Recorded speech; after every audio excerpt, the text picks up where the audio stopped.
Welcome to the Wired to Hunt Foundation's podcast, your guide to the fundamentals of better deer hunting. And now, your host, Tony Peterson. Welcome to the Wired to Hunt Foundation's podcast, which is brought to you by First Light. I'm your host, Tony Peterson. And today we're going to talk about the first year of this podcast, the next year of this podcast, and what it means to you as a deer hunter.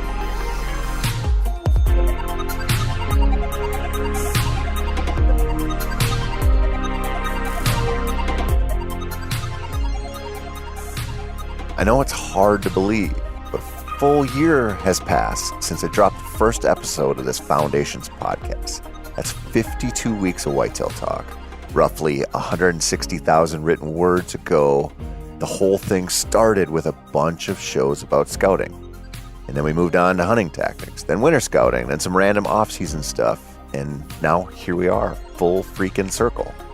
And I'm happy you're here with me today because I want to talk about you and our future together, and how we are going to tackle this deer problem as a team.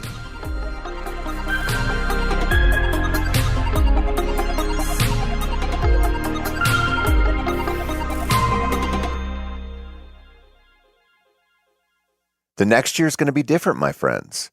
While the last year was loosely a chronological week-by-week breakdown of different deer activities you should be considering, this year won't be quite like that. It's going to be all about the stuff we never really got into last year.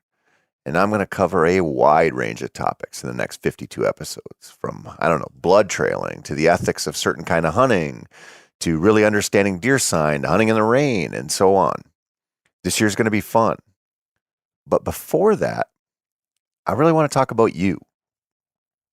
This last year has kind of been all about me talking strategies and styles and aspects of hunting that should have helped you kill some more deer, should help you kill some more deer, I guess I should say. But the dirty little secret in all of this is that it's really on you. It really is. I've got a role in this, maybe, I guess, just like other people in the hunting industry that you listen to or read or watch or whatever do as well. But we don't really need to get into that yet. We need to get into your relationship with hunting and how it affects your success. Because no matter what I say or what the Jury Brothers do on their show or what you read about whitetails and whitetail hunting, the decisions you make are yours and yours alone. You can't become a significantly better hunter through osmosis, unfortunately. I mean, if you could, Mark would have 3,200-inch bucks on his walls, and he'd have to hunt with a rock just to challenge himself. But he doesn't need to do that because hunting is still pretty challenging for him, despite the fact that he has access to the most successful whitetail hunters in the world and has racked up more hours of conversation on the topic than just about anyone out there. And he hunts a lot. What really kills big bucks is experience and confidence, at least if you don't have a ton of money or a really good spot. In fact, not only does experience and confidence kill big bucks, it also helps you enjoy hunting more. It's more fun to not be paralyzed by the second guessing, or to scroll through the gram during the season, only see every other person in your feed posting grip and grin photos with bucks you couldn't even dream of shooting. And I've said it many times before, but enjoyment of hunting will lead you to hunt better. So you're probably thinking, all right, well, where the hell are you going with this, dude? Now settle down. You're starting to sound like my bride. Just let me get there. Because where I'm going with this is that I actually have faith in you.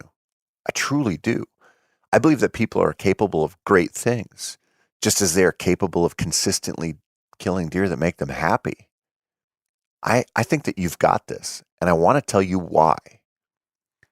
It's because this is not as hard as you think it is. Now listen, I'm functionally a dipshit, and I kill deer, including big bucks, fairly frequently. And if you think I'm being falsely humble here, let me give you a few examples. One time, I rear-ended a lady and her daughter who were on their way to church because I was eating a muffin and some of it broke onto my shirt while we were stopped at a red light. When all the other traffic started to go, I was still thinking about the crumbs from that muffin, and I drove right into the car ahead of me. It was the only time I ever got a speeding ticket for going like 3 miles per hour. In fact, I might be the only person to ever get a speeding ticket for going as fast as a slow turtle. Another time, I went to load my boat on a trailer and I didn't pull up the trolling motor. Now it's a bass boat, so you have to power load it by driving right up on the trailer. But when your trolling motor is in the way, it doesn't work very well. And buying a new expensive trolling motor because of a bonehead move like that sucks, but it teaches you a valuable lesson. Another time I stepped on a moving treadmill in a full gym, which still haunts me. And I mean, I think about that moment at least 10 times a day, every day. And I have no doubts if I'm lucky enough to get really old, I'll probably still be thinking about that stupid moment when I stepped on a moving treadmill in a full gym. Last March, I was fishing in Florida and I snapped an expensive travel rod on a tie-down cleat on a dock, only to lose a different expensive rod the next night by not paying attention when a baffin top catfish took off with my bait. That little series of idiocy there cost me nearly $600 in fishing gear in 2 days, and it was nobody's fault but my own. In fact, I still have a mullet spine stuck in my pointer finger from that trip, from another stupid move that I'm still suffering from months later. I've missed so many deer, it's kind of hard to believe. I trip randomly quite often. Twice as an adult, I've shit my pants in situations where you definitely don't want to shit your pants. And I still kill deer quite often. So often, in fact, that people pay me to talk about it, which is really bizarre. But my point is, if I can do this, you can do this. You have the skills, the curiosity, the dedication to make this happen. But you've got to remember that it takes time. It takes time to be consistently successful, and there really aren't any shortcuts. You can't send me a DM or some other hunter who you think holds the real secrets to deer hunting success and ask them to look at a map of your farm and tell you where to hang a stand, and then bam, you're going to kill big bucks. You can't visit a forum or read an article and suddenly clear the hurdle that has been keeping you from frequently filling tags. Now, you can glean some ideas from that stuff and maybe put some advice to practical use, which is a good thing. But even so, that's you doing it. That's you taking the time to make something happen. That's yours. You get out there more and you'll get better. You'll have more fun and you'll develop more confidence. But do it at your own pace, at your own comfort level, and accept the fact that it will take seasons upon seasons to become happier with your day-to-day performance throughout the fall. Now, listen, I know this sounds like rah-rah BS, but it's not. I've got 2 buddies who I hunt with quite a bit that have come so far in 10 years that it blows my mind. And I know 10 years is a long time, but in a way, it's really not. And both of them got into bow hunting at about the same time. I mean, serious bow hunting anyway. And both of them took very different paths through their career so far.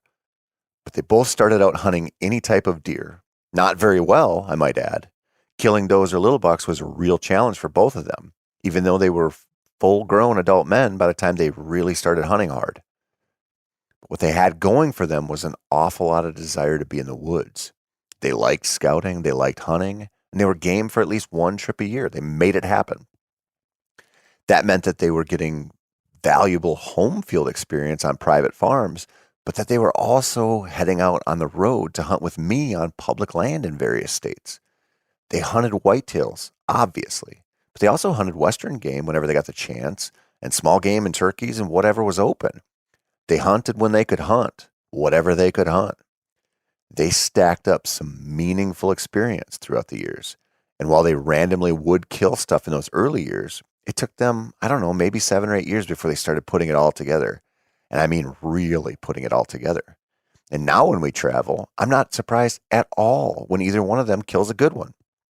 At home, it's damn near a given that throughout the season at some point, I'll get a text or a phone call telling me that their tag is filled and it's time to call the taxidermist. It's honestly so impressive because not that long ago, neither one of them could hit a deer to save his life. I got to watch them go through the starvation years and emerge out the other side as good hunters. And I feel like some of you might be stuck in those early years as well, or maybe stuck in third gear where you can kill some deer, but the big bucks really elude you. Listen, everyone moves at their own pace. So sometimes it's a matter of struggling through the lean years. I think everybody pretty much goes through them. And that sucks.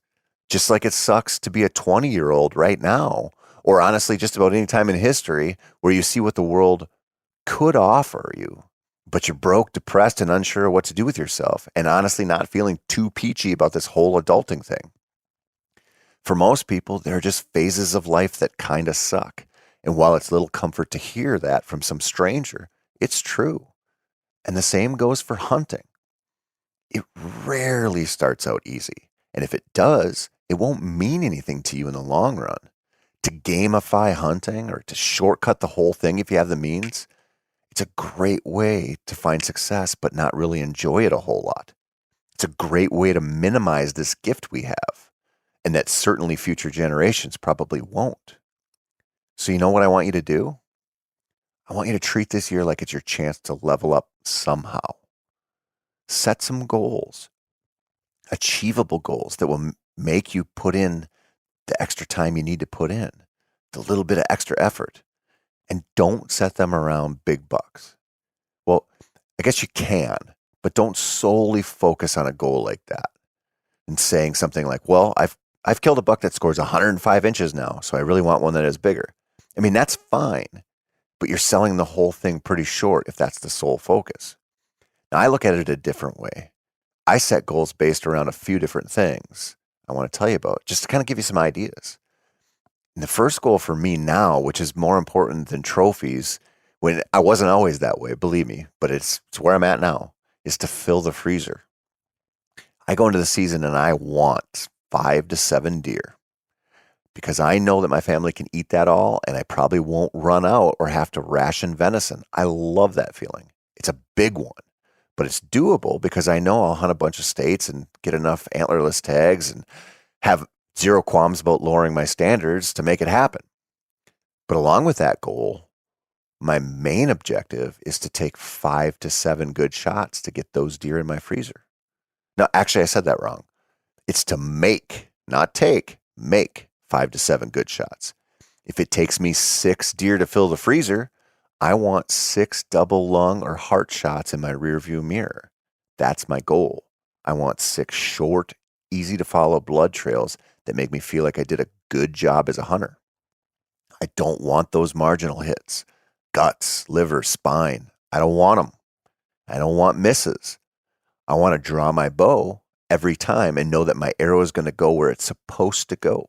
And if it doesn't, and it often doesn't, then I know I've got work to do, but it's something I will work on. So what will your goals be?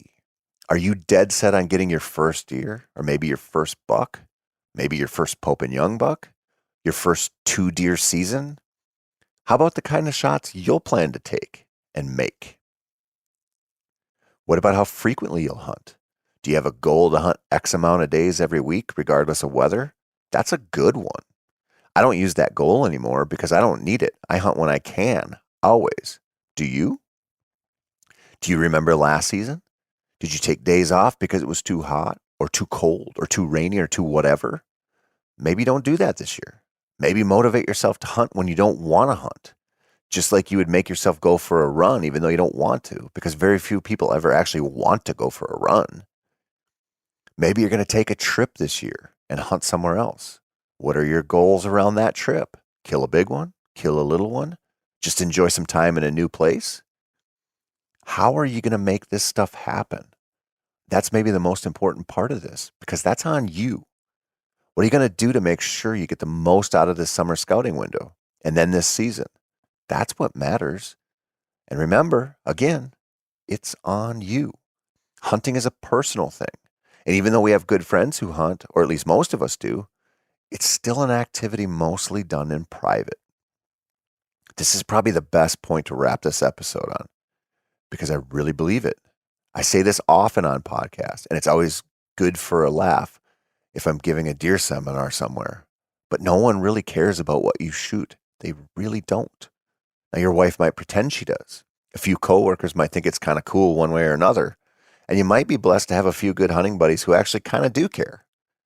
But it's not going to make or break anyone's day if you finally arrow that 150 incher you've been after, or if you eat tag soup for the 17th season in a row.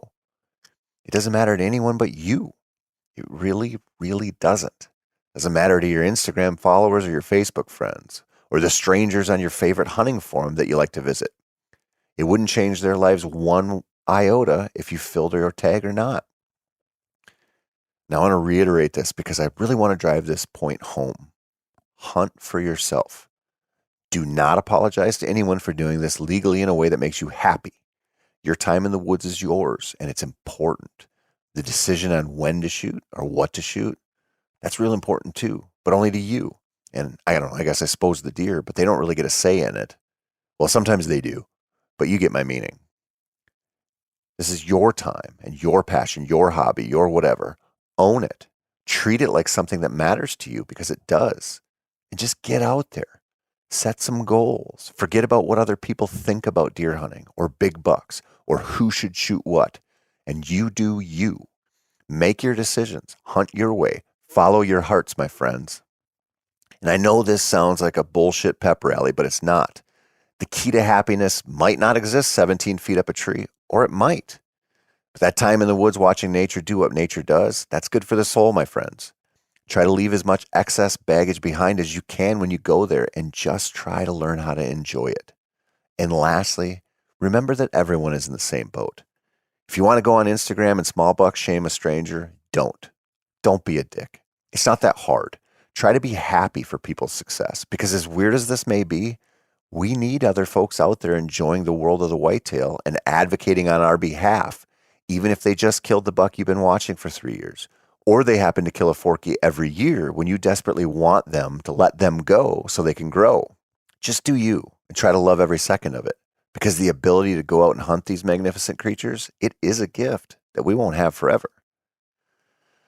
Now I know I've been like a poorly qualified life coach and therapist the last few episodes, but I got one more in me. Next week, I'm going to get vulnerable and I'm going to tell you about the decisions I've made in my life that made me a way, way better hunter. And it's probably not what you're expecting to hear, but you should listen in. There might be a lesson in it for every one of us. That's it for this show, my fellow deer addicts. I'm Tony Peterson, and this has been the Wired to Hunt Foundation's podcast, which is brought to you by First Light. As always, all of us here at Meat Eater truly thank you for your support. It means the world to us. And if you want more whitetail content, please do not hesitate to head on over to our Wired to Hunt YouTube channel or visit themeateater.com/wired.